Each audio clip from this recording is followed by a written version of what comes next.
and welcome back to our adventures in Mythic Plus. Today we are going to get into a route for Floodgate here, and this is a route that you probably would have seen plenty of times before. This isn't anything that is a professional route. I know there's tons of iterations of Floodgate, but this is the route that I feel like is most reliable to take into pugs. There's not going to be anything surprising, and there's not going to be a whole lot of variation with what pugs can do, what your team comp needs to be, anything like that. So we're going to start right up here in this top left-hand corner where the dungeon entrance is. We're going to thread the needle right through here. You can just walk between these mobs. You don't need any kind of skips or anything like that. We're going to grab this 5-pack over to the side, run in towards pull 1, just get absolutely everything, stand in the middle, pop lust, rip everything, and delete the pull. The only things that you really need to make sure that you get rid of on this pull, there is going to be 2 surveyors, and these are one of the only things that will actually kill you on this pull, except for like the loader bots maybe, I guess. But the surveyor casts need to be interrupted. That's 100% needs to happen. If you haven't been kicking these, saving a kick for these, saving a stop for these, you need to. There's nothing else that you need to rip CC on really. Unless you're saving a stun for the loader bots. If you're melee, be careful. The loader bots will absolutely shred you, and especially with any other damage that's going out, if you get hit by like a shredation from the shredinator or something like that, you can get bricked pretty quickly. But those are the only ways that you are going to die. Really, is just these loader bots doing their wind up, and then these surveyors absolutely bricking someone. I got double fixated by surveyors on my healer the other day, and luckily I was able to actually keep myself up through it, but nobody kicked them for the entire duration, and it was actually ridiculous. So yeah, but make sure you kick these, and then the Shredination, you can actually pre-move this. A lot of people would take at least 1 to 2 ticks of the Shredination. When you see that cast going off, just be moving when it goes off, and you will not get hit by a Saw Blade. That will minimize the amount of damage that your healer has to heal by a ridiculous amount. And yeah, just dodge the Flamethrower. Pull should go down pretty quick. I've seen groups rip a ton of DPS here. Very, very familiar pull for most people, so that's why we do it first. And that alone will get us 10% count, as you can see on the right-hand side of my screen. And overall, our count is going to be just over 100%, as close to 100% as we possibly can get. So right here, next, we're gonna make sure that we get this stockpile. Have someone make sure that they're doing that. We're gonna step over here to this. If you're a tank, you can stand like right here, something like that. There's another box right here, but just whip something over at these Dark Fuse hyenas and then jump down. They'll follow you down the stairs. You can do this pull, grab these other hyenas, the surveyor, and just stand over here, tank this pull. Very, very simple. Interrupt the hyenas when you can. Interrupt the surveyor always, and this pull goes down very, very quickly. These soldiers don't really do anything. Yeah, gonna be a very, very simple pull. Right here, we're going to grab 2 divers from the middle of the room. If you have a range DPS, if you're in comms with some kind of range DPS, they can always pull these for you and come over here. But yeah, we're going to grab the surveyor, grab the loader bots, grab the architect, and grab the divers. This pull can be a little bit dangerous just because it just can be. The divers will place mines on the ground if people aren't ready for them. The loader bots can wind up in, if people are standing in that. But for the most part, this pull should be pretty safe. The other thing that you could maybe do is just get extra crabs somewhere else. So you don't want to do the divers. You could do these 3 crabs or something like that. But as long as you're kicking the surveyor and stunning the loader bots, you really shouldn't have a big issue with this pull. I know a lot of people like to do this demolitionist now. I don't know why people like to suddenly do these snipers. They just randomly shoot people, and I feel like that's the most annoying mechanic ever, especially to heal.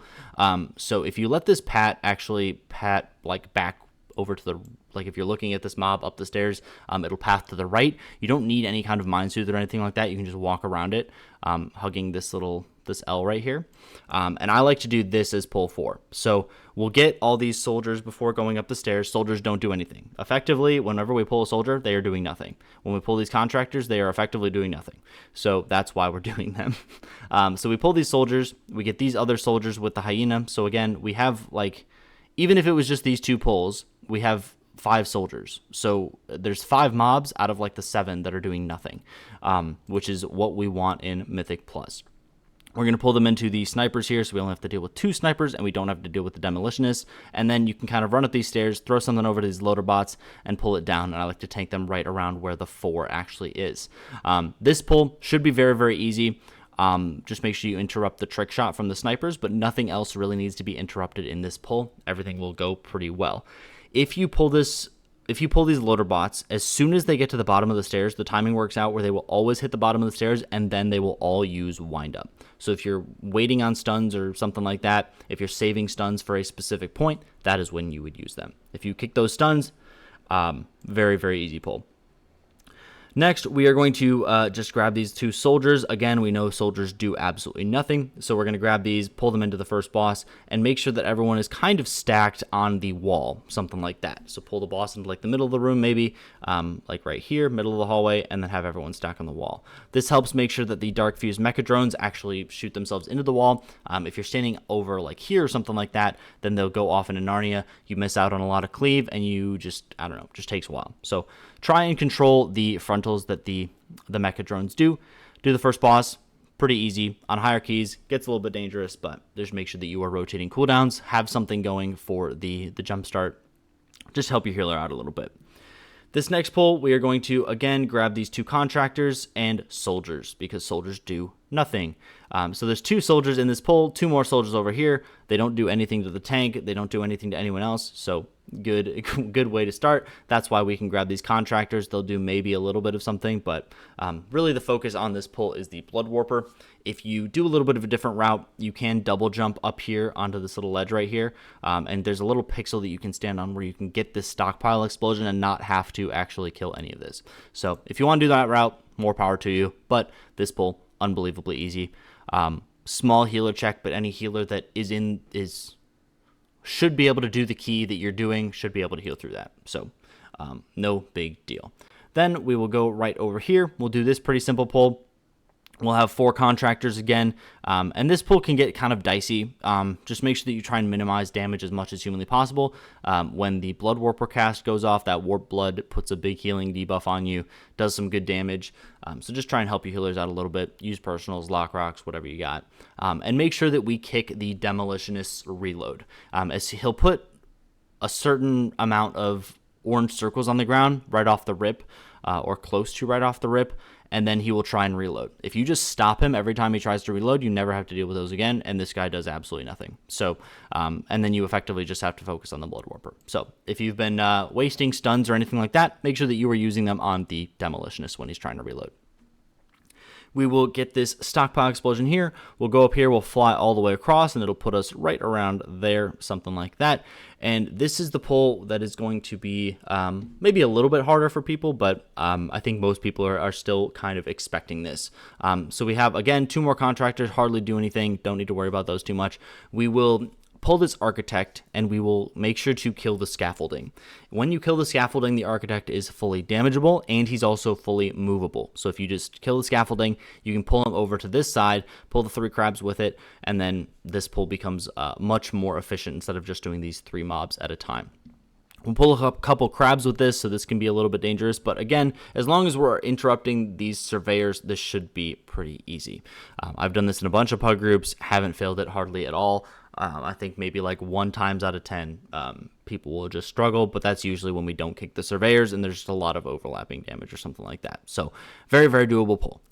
We'll go right up here, and the same kind of rule goes as before, where we had these two surveyors. The only difference is that we now don't have these loader bots, which is really nice, and then we just have 2 shredinators. But you can pre-move the shredinators, shredination, so that's really nice.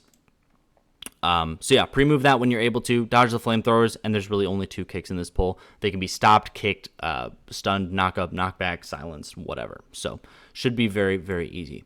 We'll go into the third boss, or the second boss here, I should say, and the only things that I would recommend on this fight is pre-place yourself to be dispelled, especially if you're a ranged DPS. The bombs will come out a couple seconds before the dispel goes out, so if you can get yourself in a position standing next to a couple bombs, as soon as the dispel goes out, you can get dispelled. You don't take too much damage. That dot ticks really, really hard, so as a healer, it's very nice when people are already in position.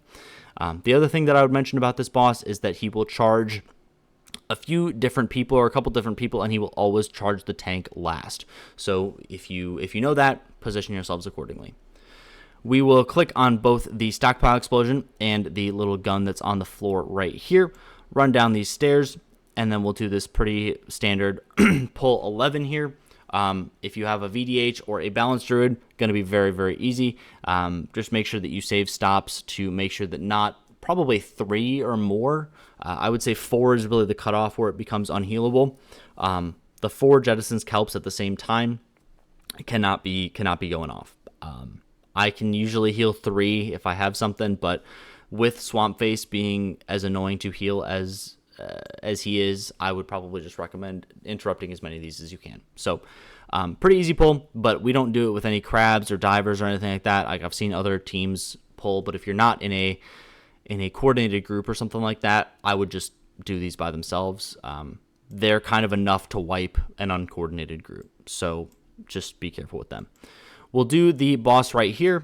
Swamp Face is terrible. Just move, what is it, counterclockwise? No, clockwise. Move clockwise, always go to the left. Yeah, that's all you need to know. If you've done that boss once, you've done it a bunch of times. A lot of people do it the same way. So this route actually has us doing bubbles, so pretty annoying boss, but very, very easy if you just position correctly. So right away, we're going to walk up here. We're going to trigger the RP. Bubbles is going to come down, and everyone's going to stack over on this left-hand side right here. The reason you do that, the tank pulls bubbles, and he will start pathing towards you. Wait till he actually puts the little circles under your feet, then move. Helps conserve a little bit more space in this area. So the bubbles will all spawn. You'll all move to the right over here. And then you can just freely DPS bubbles. Don't have to worry about any of the random bubbles. Help your healers out. Use personals for the backwash exclusively. Backwash is the only thing that you need to pop a personal for. And you can even wait for the first 2 ticks of it, the first 2 stacks of you to actually hit you, and then pop your personal just so that you have it up for the entire duration of the debuff that ticks pretty hard. So kill bubbles, and we'll go into this next pull. The only things that really need, these inspectors will just do a little bit of tank damage and they'll bounce around and do these purple frontals. Don't need to worry about those. Yeah, very, very easy mobs. Just dodge the frontal. The only things that are really concerning in this pull are the electricians. They'll just randomly target people with a like a magic cast, and then it will also leave a dot on people. So any kicks, any stops, anything like that, those need to be going into the electricians. But one going off is healable. Very, very easy. You can just dispel it, but just make sure that you're minimizing the amount of damage that you take. Tank it over on this left-hand side of the room too, because we don't want to accidentally pull this jump starter. That would just be super annoying. Going across this bridge, you don't need any kind of skip for these electricians or anything like that. You can just walk over, hug this left-hand side, and you should be all good. We'll pull the soldiers and the contractors, because as we know from before, they do nothing. We'll pull the inspectors, because as we know from this pull, they kind of do nothing. And the only things that we really need to worry about on this pull are the jump starter and the electricians. Any kind of stops, again, silences, kicks for the electricians need to be used, especially because this jump starter pulses some unavoidable AoE damage. So just make sure that you are helping out your healer, making sure that all of that is fine and dandy. You can even focus the electricians here too, because the one jump starter won't do anything to you. Just make sure that you kill at least one of these electricians or something like that. Or if you're an arcane mage or something, funnel onto the jump starter. Next pull, if Lust is actually up here, you could probably even lust these on hierarchies. I would probably recommend lusting these. They hit the tank super hard. They hit the raid super hard. But it's really up to you. So if your group wants to lust those, go ahead and lust them. If you want to lust Gigazap, go ahead and do that. And I guess I'll go back to and just talk about lust timing really quick before we end the video here. So we're lusting on this first pull. Here, we're going over to Big Mama, not using lust or anything like that. Usually you can do all of this and then lust your second time on Bront and Kiza. So you'll get to the boss over here before lust is back up. You might have a little bit of downtime, but there's really nothing else to lust before then. So go ahead and lust these, and then, or you can even like save it for Swamp Face and then do Gigazap. There's a bunch of different iterations, but then we'll go here. Some people lust on this pull. I don't think it's necessarily worth it. I would rather lust pull 16 or 17. So just things to keep in mind. But yeah, that's the route that I use reliably for Operation Floodgate. I hope that was helpful, and we will hopefully finish out the series by the end of the week, making sure that you guys have some nice pug routes that you can use in your next group. So I will catch you guys in the next one. Leave a like on the video if you liked it. Subscribe if you want to see more, and I'll catch you in the next one. Bye-bye.